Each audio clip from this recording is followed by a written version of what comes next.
America, we stand for freedom. Though freedom is never really free, we yearn and strive for government, protecting our liberty.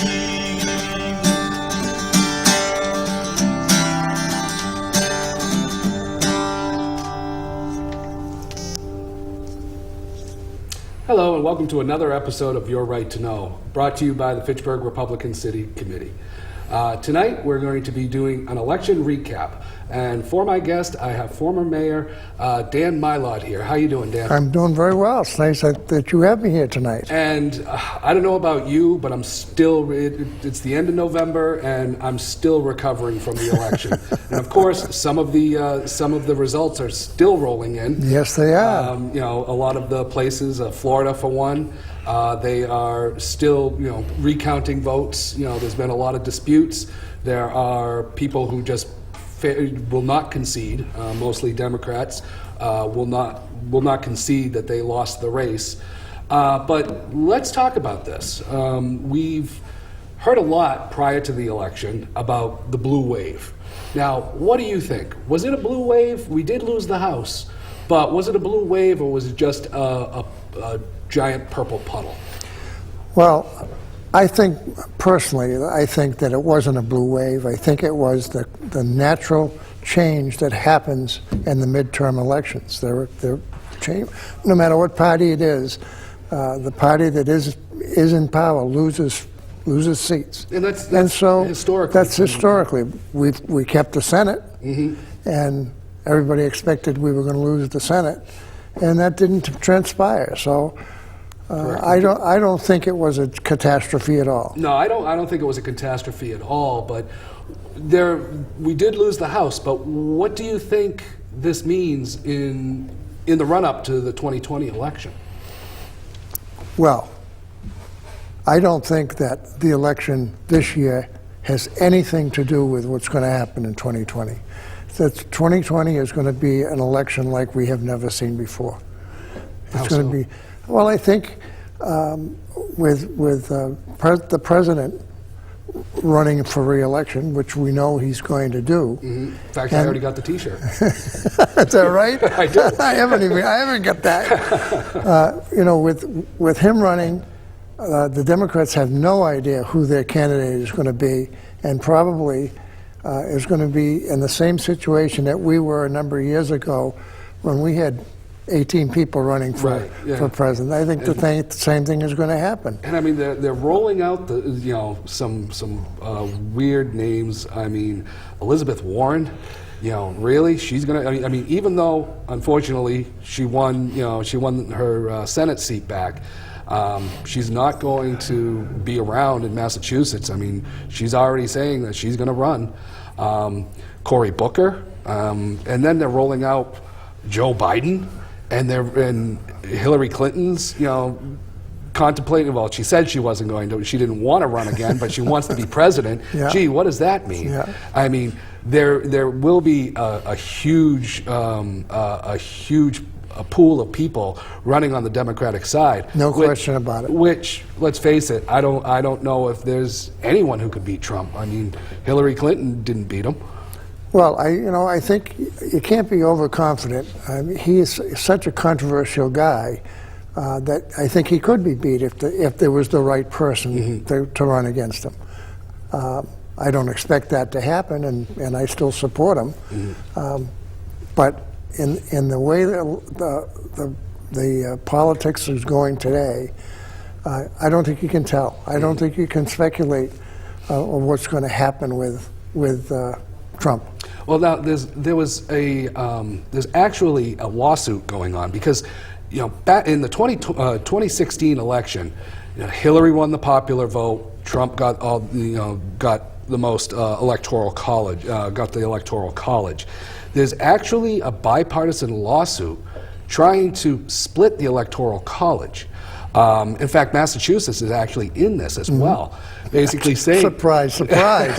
And I was listening to an interview with the Secretary of State, and basically saying that, Trump got I forget what it was. I think it was like a couple, 100 million votes. Maybe I'm off maybe a little bit on that one.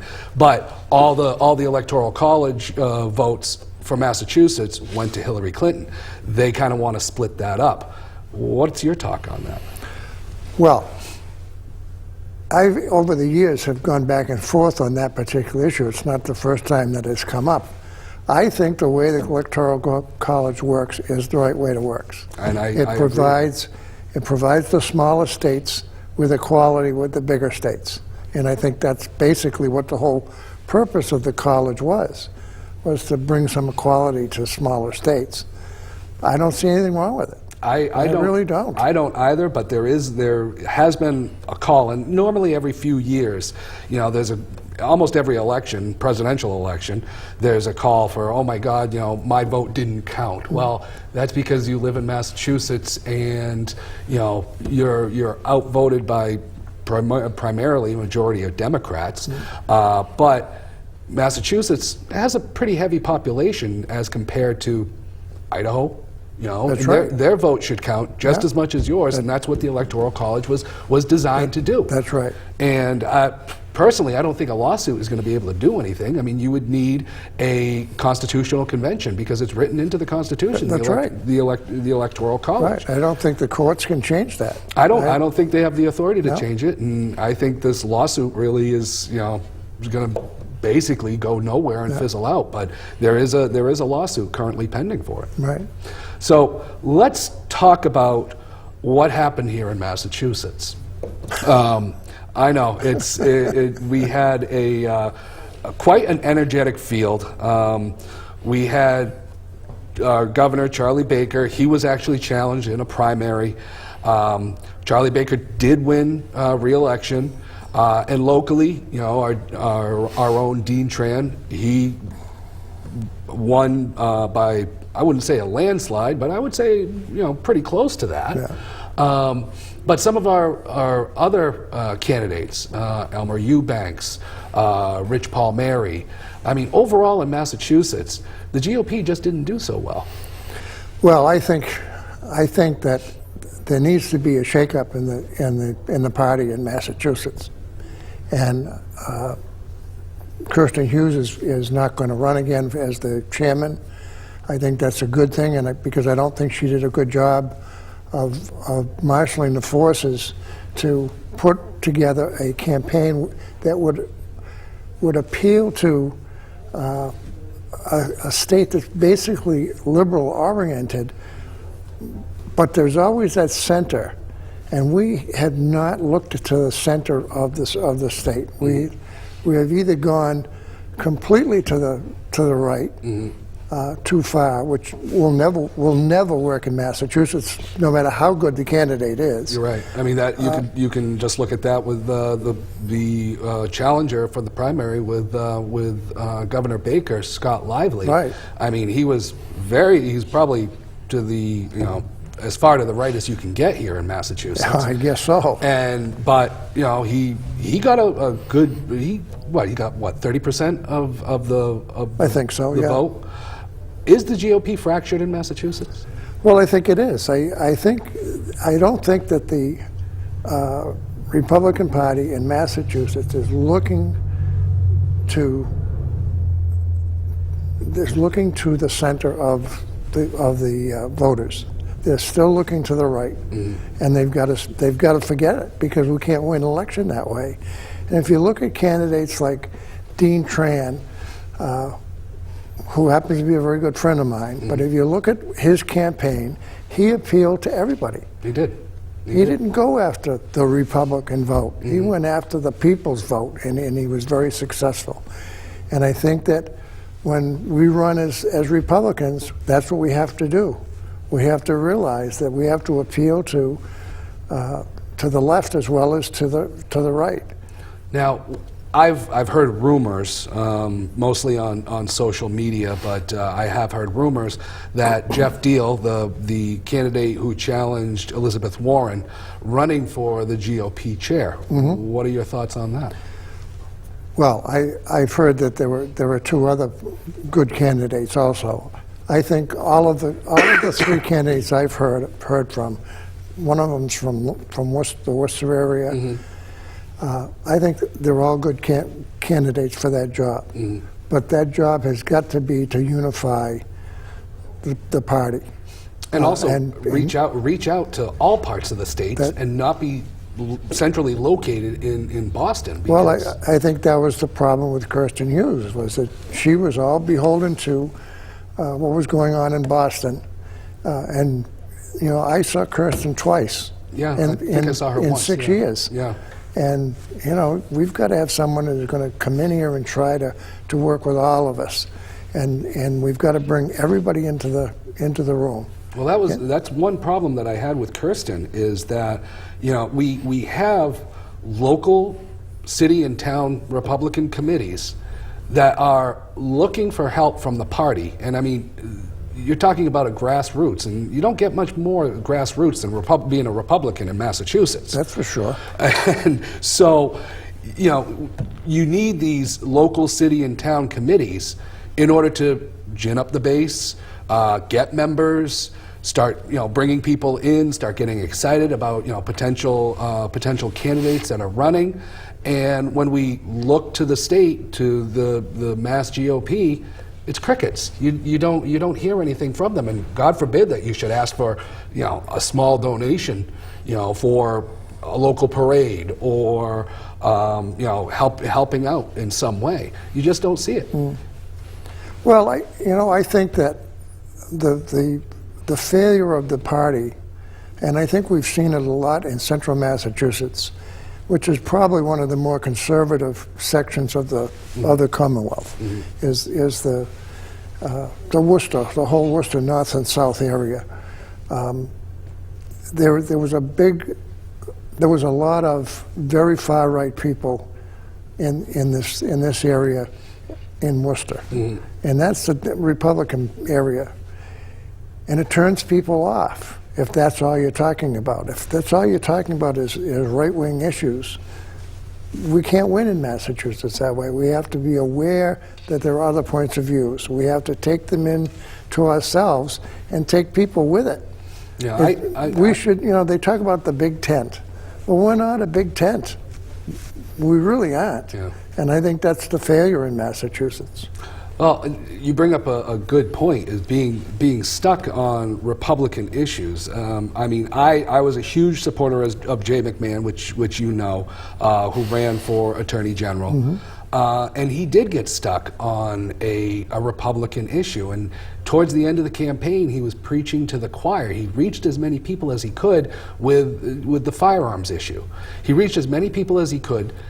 He got all of the, you know, the firearms enthusiasts in Massachusetts, or, you know, even just Second Amendment supporters. He got them all behind him, but that wasn't enough. As well as, you know, he tried to branch out a little bit more, talking about the opioid crisis, but it seemed like once he got just his base, he couldn't expand more than that. Yeah. Why do you think that is? Well, I think that was his inability to understand that it couldn't be just about one issue, and really he was a one-issue candidate. I think Jeff Deal ran into the same problem. I think he was a very good candidate. He appealed to a lot of people, but when it got down to the end of the campaign in the last 4 to 6 weeks of the campaign, and he was just talking about those core conservative issues and attacking the opponent. And I think attacking her was a mistake, because you should have ignored her. Well, that's which is hard to do. Right. But she was not an easy person to attack. Right. I mean, I watched the debates, and, you know, obviously, you know, there was one issue that I think Deal should have, you know, really hammered her on during the debate, is, you know, she was talking about the reciprocity bill that's currently sitting, you know, passed the House about a year ago, and now it's just sitting in the Senate, the reciprocity bill for firearms licensing. And Elizabeth Warren said something to the effect of, well, can you imagine having somebody from Texas who allow concealed carry in Texas coming up here to Massachusetts. Well, guess what, Elizabeth Warren? We do have concealed carry here in Massachusetts, and Deal did get something out, but the moderators of the debate quickly turned the subject once they realized that she didn't know what she was talking about. Do you think the Massachusetts media is biased, and we couldn't even get a fair debate? Is that a real question that you're asking? But I had to get it out there. I think the media in Massachusetts is totally biased. Now, specifically, I mean, I believe it was Channel 4. I mean, we have local Fox 25.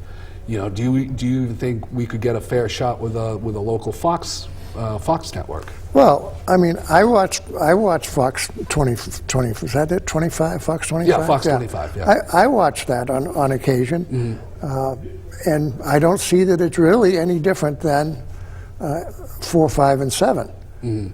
Do you think that's intentional, or do you think that they're just trying to blend in with the other stations? That's really what I think they're trying to do. Yeah. And so how do we combat that?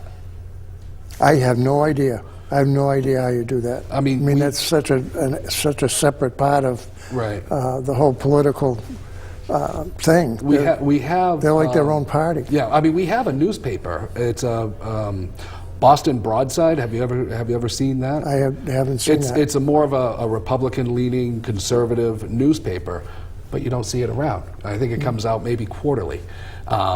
You know, do we need to start working on the media in Massachusetts? Well, that's a good question. I'm not sure that I know what we can do about the media in Massachusetts. You have the Boston Herald, which is a decent newspaper. I like it much better than the Globe. Oh, I agree with you because on the that Globe is so biased. So you're getting different viewpoints from the Herald, but newspapers in general are gone. You know, they don't have the same pull that they used to have. So mostly everything is online.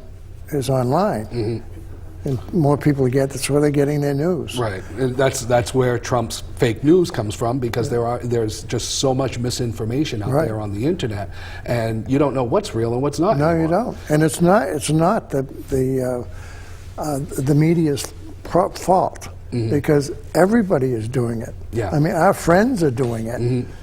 Yeah, I mean, you can basically, as long as you own a computer and you can get on the internet, you're basically your own reporter. Right. I mean, you got a lot of people out there who, you know, make up crazy stuff and they put it out there and it gets shared, you know, nationwide.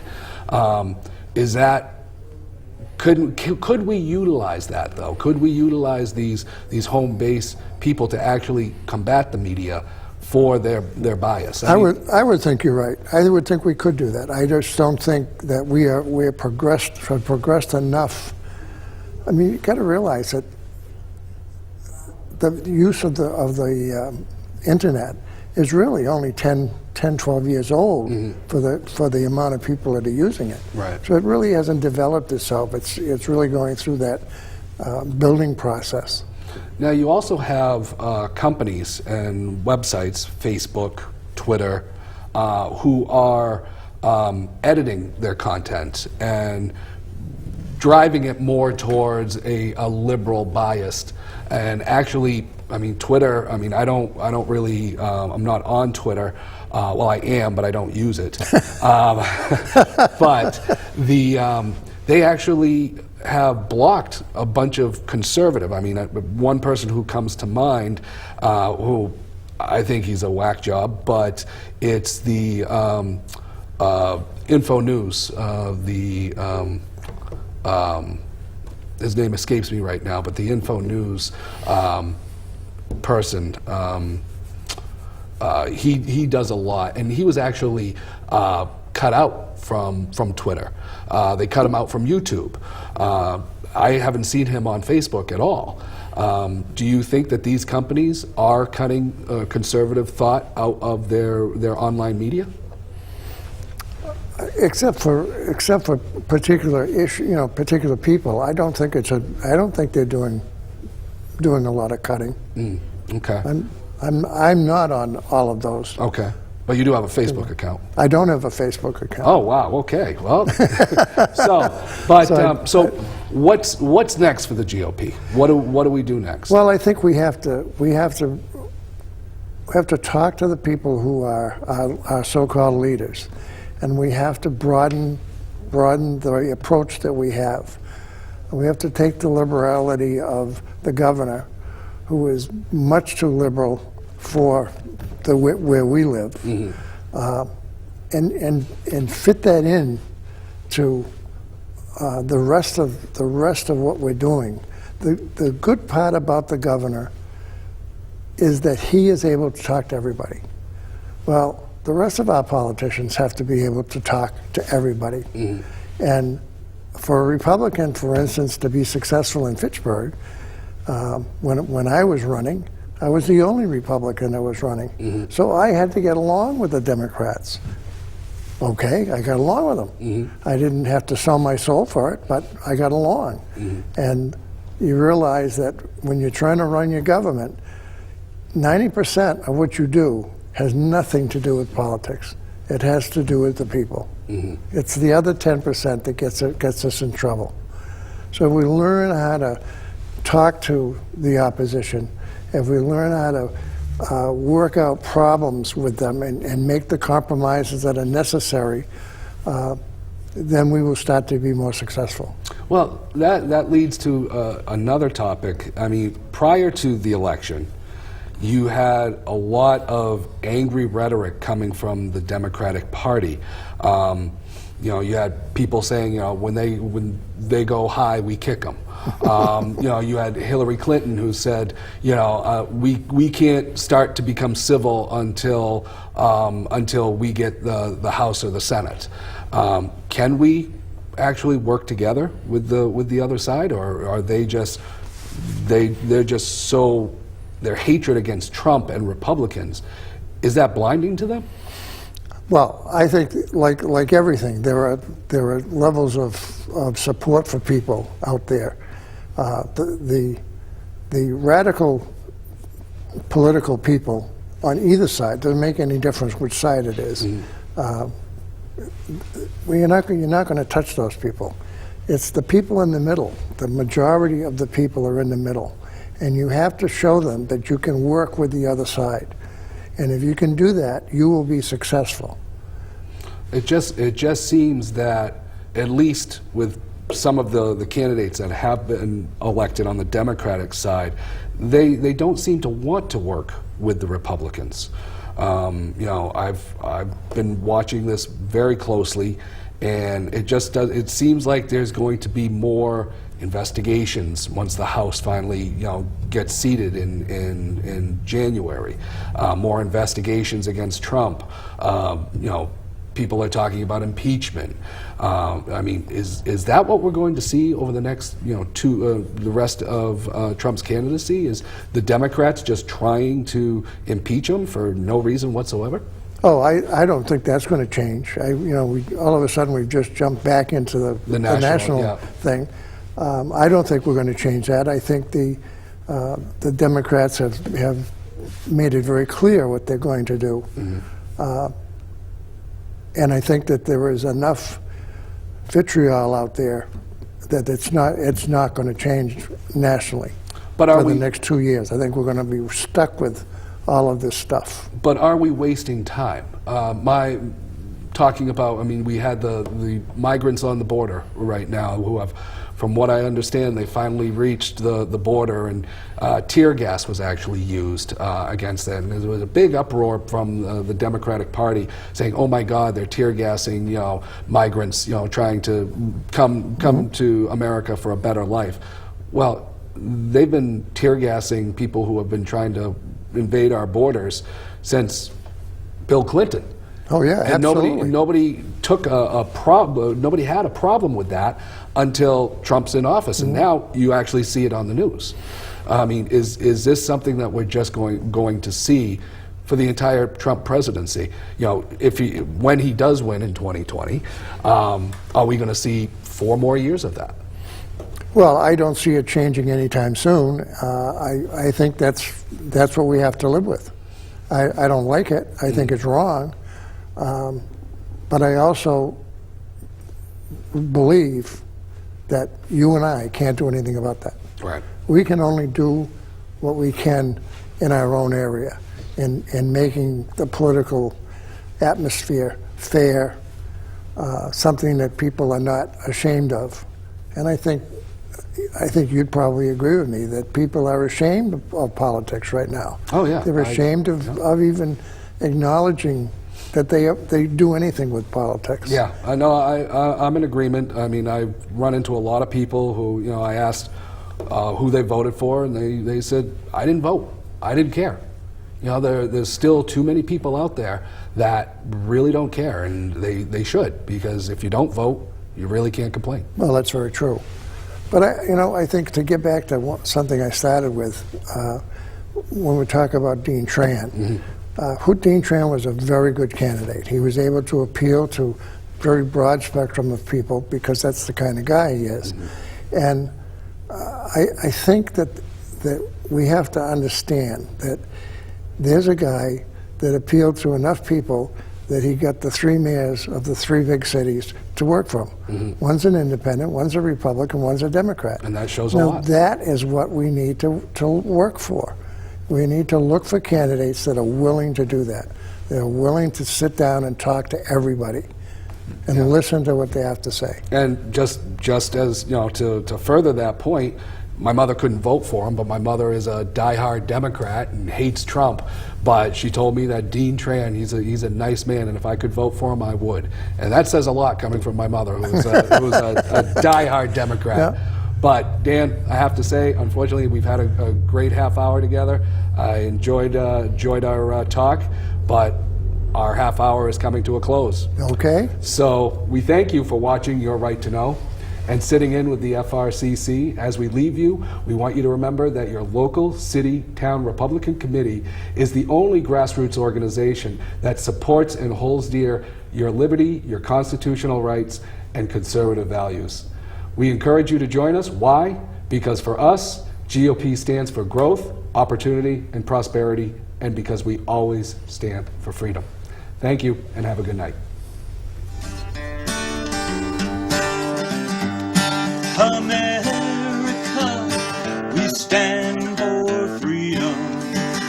So let us all unite to yearn and strive for our republic that reflects our values, that preserves our rights, and goes forth in power and might, that reflects our values and preserves our rights, and goes forth in power and might.